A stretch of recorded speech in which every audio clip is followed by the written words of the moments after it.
Assalamualaikum warahmatullahi wabarakatuh. Hari ini tepat 1 tahun saya Gufron dengan PP Muhammadiyah menyatakan berada di garis terdepan untuk membela rakyat yang terzolimi. Hari ini pas 1 tahun di kantor PP Muhammadiyah. Jadi saya pikir hanya jalan Allah aja yang menuntun. Bagi saya, Charlie Chandra adalah pahlawan. Karena dari sekian puluh orang yang kena kasus seperti Charlie Chandra, itu tidak ada yang berani masang badan.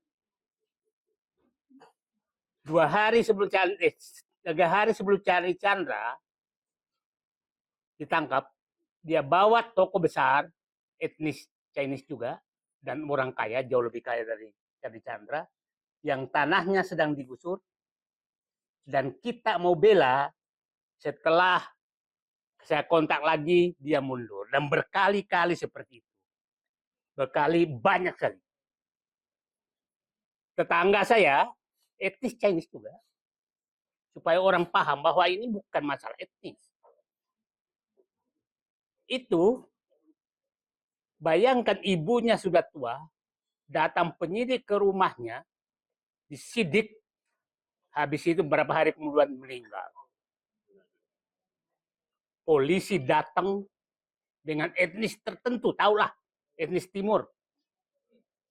Nah, jadi intimidasi seperti ini berlanjut terus.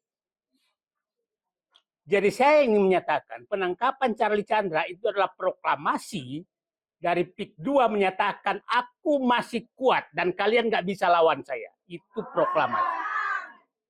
Itu proklamasi bagi mereka. Jadi jangan anggap ini kasus sederhana. Ini kasus pesan PIK 2. Hai aparat, lakukan yang aku minta sekarang. Saya pikir perintah itu datang dari aguan dan dilaksanakan. Karena mereka sekarang ini betul-betul ingin menunjukkan giginya bahwa Charlie Chandra saja yang pemberani aku masih bisa hadapi. Dan ingat, penyidik yang muncul terus hanya satu. Siapa namanya? AKP Yan Hendra. Itu satu, dan itu juga yang melakukan hal yang sama di berbagai kasus yang dikriminalisasi. Orang itu juga. Jadi, mohon publik paham, penangkapan Charlie Chandra adalah proklamasi PIK 2 bahwa jangan coba-coba lawan saya karena polisi masih di tangan saya. Itu saya pikir program pesannya. Jadi jangan terlalu banyak kasus hukum. Nah, saya berharap dengan terbukanya di pengadilan nanti, itu kita buka semua apa yang terjadi. Ada 2 toko besar yang sekarang juga melakukan yang hal sama. Ada yang dipenjarakan suami istri, nggak usah saya sebutkan namanya. Suami istri dipenjarakan. Itu bekas teman aguan. Dan hampir semua bekas yang dekat berhubungan dengan aguan, dengan Ali Hanafi, itu dikerjakan seperti itu. Saya nanti cerita tentang rakyat yang hadapi. Ini sengaja saya buka ke publik supaya ini kita harus melawan. Nggak ada yang lain. Nah, itu 2 orang, tahu nggak sekarang, dikeluarkan dengan baru bisa bicara 2026. Ya, saya nggak perlu nyebutkan namanya. Banyak sekali. Ada yang sedang masih di penjara sekarang. Ada sedang di penjara sekarang. Nah, inilah yang terjadi sebenarnya. Nah, saya ingin menjelaskan apa sih kasus ini bisa terjadi sehingga seakan-akan mereka betul-betul berkuasa. Begini proses yang terjadi. Ini kita harus buka, Pak. Saya terima kasih kepada orang-orang yang hadir di sini yang benar-benar jiwa ikhlas berjuangnya sudah melebihi dari manusia normal. Saya tahu Pak Gufroni 24 jam, Pak Ahmad Syahir 24 jam. Kami semua 24 jam mengikuti. Tidak ada kecuali panggilan mengusir oligarki dari Indonesia yang merampas rakyat. Tidak ada jalan lain. Nah, begini. Jadi kepada seluruh kenapa sih mereka bisa melakukan? Ini sebenarnya kasus PIK 2 itu dimulai dari RUTW dan RUTR 2011 yang ditetapkan oleh Gubernur dan Bupati Tangerang. Kita tahu siapa Bupati Tangerang saat itu? Yang turun-temurun. Oke? Nah, bekerja sama dengan PIK 2. Sehingga apa yang terjadi? Diberikanlah izin prinsip kepada PIK 2. Kepada wilayah itu. Nah, seakan-akan wilayah setelah dapat izin prinsip loh. Bukan izin pembebasan loh. Bahwa apabila Anda mau membangun, boleh. Itu biasa. Tapi dibalik, kepada seluruh aparat, itu seakan-akan wilayah itu sudah pengakuan milik dia. Itulah kata-kata Ali Hanafi kepada siapa? Bapaknya Sumita Chandra menyatakan, tanahmu masuk peta kami. Dan itu dilakukan ke semua orang yang punya tanah. Ternyata termasuk tanah Said Didu menyatakan masuk peta kami. Masuk peta kami, kan kurang ajar. Seakan-akan tanah itu sudah miliknya. Nah, dengan masuk peta itu, maka seakan-akan terserah. Nah, setelah masuk peta, izin prinsip, maka semua data tanah yang ada di situ ada di tangan PIK 2. Kerjasama dengan kepala desa, BPN, semua ada di tangan. Bayangkan, tanah saya yang ada di sana, saya sendiri nggak tahu luasnya. Dia tahu luasnya. Bayangkan saya kan bilang, tanah saya sekitar 9 hektar. Di Rut, Agus Rayu menyatakan tanah saya itu cuma 9 hektar. Hebat kan? Di Rut, PIK 2 tahu tanahnya saya itu. Nomor 10. Saya itu sendiri nggak tahu tanahnya berapa luasnya. Karena memang saya nggak pernah ngurus tanah saya berapa luasnya. Karena selama ini ya digarap orang aja. Nah, bayangkan. Tanah rakyat dia tahu semua. Karena dia tahu semua tanah-tanah rakyat yang ada wilayah peta kami, yang katakan tadi, maka dia bisa merekayasa semua kasus-kasus tanah yang ada di sekitar yang di wilayah tersebut. Nah, ini adalah BPN yang bekerja. Kepala desa yang bekerja. Ingat, ini adalah kerjaan Jokowi. Ketua Abdesi itu, mantan ketua Abdesi, yang mengusulkan 3 periode adalah tinggal di wilayah Desa Kosambi. Yang saat itu adalah Luhut menyatakan sebagai penasehatnya Abdesi tersebut. Jadi ini politik sangat besar sehingga kepala desa digerakkan untuk meneruskan kerjaan Jokowi. Setelah itu Jokowi memberikan PSN kepada PIK 2. Jadi ini bukan pekerjaan sebenarnya, ini adalah perampasan negara secara sistematis lewat Joko Widodo bersama Aguan, bersama Abdesi. Gantung Jokowi. Nah, jadi kita harus membacanya secara bahwa ini adalah politik yang sangat besar. Nah, saya lanjut. Setelah pengusaha menjadi penguasa lahan tersebut, maka semua data tanah itu dipegang oleh dia.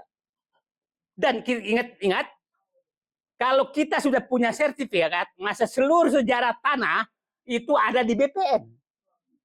Kita nggak pegang lagi aslinya. Artinya, BPN bisa merekayasa bahwa tanah Said Didu itu tidak sah karena milik orang lain. Dan itu yang terjadi semua di wilayah Banten. Raja-raja dilakukan seperti itu. Bayangkan, cuma raja nggak berani bicara. Tahu-tahu namanya berubah. Nah, karena itu kekuasaan BPN. Jadi menurut saya, nah itulah yang terjadi. Yang terjadi Charlie Chandra juga seperti itu. Dan kasus lain seperti itu. Anda bisa bayangkan. Tetangga satu lagi saya. Banyak sekali kasus yang saya pahami. Bayangkan. Tanahnya sekitar 20 hektar. Sepakat 5 hektar dijual. Oke? Dengan harga yang pas. Tahu-tahu datang panggilan polisi bahwa yang 15 hektar bermasalah. 20 bermasalah. Karena dianggap bermasalah, maka dipaksalah menjual 15 hektar itu dengan harga kesepakatan. Kalau enggak, Anda dipenjara. Begitu caranya mereka. Jadi biasanya diakui sah, ini banyak sekali seperti sah sebagian, habis itu dianggap yang lainnya tidak sah, badan dipaksa. Dan itu, ya pelakunya yang tadi itu, yang nggak bisa disentuh, yang berinisial A itu, Aguan. bukan, AL, AH. Nah, itu modus yang terjadi banyak sekali. Problemnya adalah dengan sekarang Charlie Chandra semua tiarap. Maka untuk membangkitkan kembali, maka Charlie Chandra kita harus bela sampai pembelaan terakhir. Nggak ada jalan lain. Kalau Charlie Chandra ini berhasil, maka Banten habis, Indonesia habis.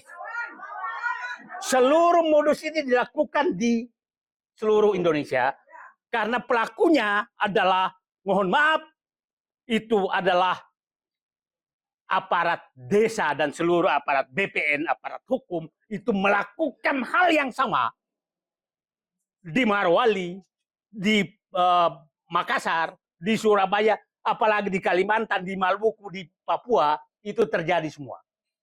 Jadi sebenarnya bangsa ini sedang dirampas oleh mereka. PIK 2 adalah puncak gunung es yang terjadi sekarang. Bapak bisa bayangkan sekarang, malam sekarang ini, masih tiap malam itu 11 kampung, karena 2 benteng sekarang, itu benteng bapak-bapak ini membela korban, dan benteng kampung, 11 kampung di 2 kecamatan, itu beronda setiap malam karena sedang terjadi penggusuran oleh PIK 2, oleh mereka. Dan ini, kalau itu jebol, maka seluruh wilayah lain akan jebol. Kalau Charlie Chandra jebol, maka semua perampasan hak tanah rakyat akan habis. Jadi itu dibacanya seperti jangan dibacakan di kasus kecil, di kasus yang sangat besar, karena seluruh rakyat akan terancam. Nah, sekarang, saya mohon maaf, saya agak panjang bicara, karena ini saya menganggap, bagaimana cara mereka merampas tanah rakyat? Ada 8 cara yang mereka lakukan. Nanti saya bicara, mohon izin lagi tadi, bicara tentang bagaimana merampas aset negara. Ini, nah, ini 8 modus pengambilan paksa oleh PIK 2. 1, dipaksa jual saat di rumah sakit, diatur oleh oknum aparat, notaris, dan pengembang. Datang ke rumah sakit. Tidak sedikit orang yang sedang sakit itu dilakukan hal yang sama, termasuk Pak Fuad, ini kan dibikin isu seakan-akan melarikan diri, padahal belum tersangka. Kok melarikan diri? Dan kita tahu pengacara yang dapat karpet merah terus sejak zaman Jokowi, kita tahu siapa dia. Dia laporkan semut pun, maka semut itu juga ditangkap. Ya, jangankan orang, semut aja ditangkap. Dan itu tidak lebih dari 24 jam semua ditangkap. Jadi jangan ada bisa membantah bahwa aparat pernah dibawa kendali aguan. Karena pengacara PIK 2 laporkan semut pun, semutnya ditangkap. Itu betapa arogannya mereka. Nanti nggak usahlah, ulama apalagi. Oke, yang kedua, dipaksa jual di kantor aparat dengan ancaman bahwa surat tanahnya palsu dan tumpang tindih. Ini modus kedua, dan ini terjadi. Yang ketiga, dipaksa jual tanah dengan bahwa surat tanahnya palsu atau tumpang tindih. Itu yang kedua. Yang ketiga, dipaksa jual di penjara atau di tahanan dengan alasan pemalsuan surat. Ini terjadi Charlie Chandra. Ini kan negosiasi bahwa udahlah, akui aja, jual aja. Jadi bayangkan, nah ini kasus pertama yang ingkrah sekarang, supaya publik paham. Bukan kasus kedua. Nah, dipaksa, kan lucu. Ini perlu publik paham. Di Banten, siapapun berperkara tanah yang menang adalah aguan. Lucu. Nah, saudara berperkara, kalau siapa menang, aguan yang ngambil tanahnya. Berperkara si A dengan tetangganya, aguan yang ngambil tanahnya. Lucu, yang berperkara orang lain tapi yang ngambil aguan. Terus negara apa ini? Ya, kalau kasus Charlie Chandra bertentangan dengan siapa pembeli tanah itu, siapa namanya? Ya, yang mengakui.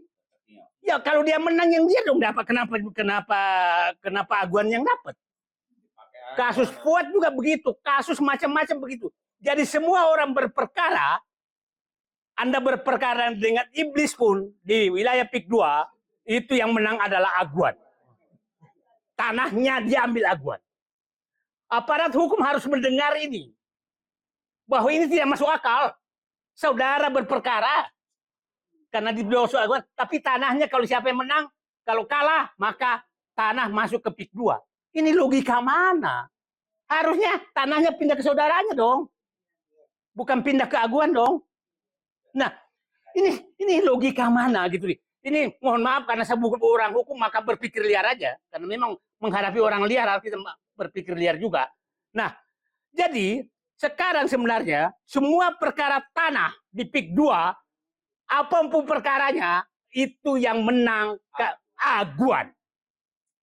Terus negara ini mau diapain? Oke. Yang keempat, dipaksa jual di kantor pengembang dan disaksikan oleh aparat dengan ancaman bahwa ada masalah surat tanah. Ini kasus Chandra Charlie juga demikian, kasusnya seperti itu. Bayangkan Chandra Charlie Chandra datang ke kantor PIK 2, aparat polisi ada di sana. Polisi siapa itu? Iya, ada di sana. Dan penyidik. Ini negara apa? Gitu loh. Nah, dipaksa oleh aparat desa dengan surat tanah tumpang tindih. Ini aparat desa, ingat di desa ya, di desa itu girik yang banyak. Dan itu betul-betul di tangan desa. Dan ingat, semua kepala desa di wilayah Banten itu sudah betul-betul ujung tombak daripada PIK 2. PIK 2. Nah, jadi ya tadi saya katakan, Ketua Abdesi Nasional itu yang mengusulkan Jokowi 3 periode. Itu kepala desa Kosambi. Dan siapa di belakangnya? Artinya, negara ini memang Jokowi mau ngambil alih lewat aguan dengan menggunakan seluruh perangkat yang ada. Ketujuh, dipaksa jual dengan alasan harus dibebaskan karena PSN. Ini yang dipakai pada saat PSN, padahal PSN-nya hanya di 1.700 hektar, 50 hektar. Nah, ini yang dipakai. Yang ke-8 dipaksa jual dengan cara lahan diisolasi dan dibayar dengan harga yang sangat murah. Ini diisolasi, tanah saya saja, itu ada 1 hektar sawah saya nggak bisa lagi ditanami karena irigasinya sudah ditutup oleh PIK 2. Hektaran tanah yang ada di wilayah itu yang nggak bisa ditanami lagi. Kampung-kampung diisolasi seperti itu. Nah, terus pertanyaan saya sekarang, Pak Sugeng Waras di sini, darah saya mendidih, Pak. Melihat bahwa ada orang yang sangat istimewa yang tidak bisa disentuh oleh hukum dan dia bisa mengatur aparat hukum untuk merampok negara. Saya yakin Pak Presiden Prabowo seorang jenderal, mudah-mudahan darahnya juga mendidih dan selalu menyatakan saya rela mati bersama rakyat. Dan saya dari awal menyatakan Pak Prabowo kalau mau mati bersama rakyat, datanglah ke PIK 2 dan kita mati bersama di sini. Terima kasih. Assalamualaikum warahmatullahi wabarakatuh. Mohon maaf panjang.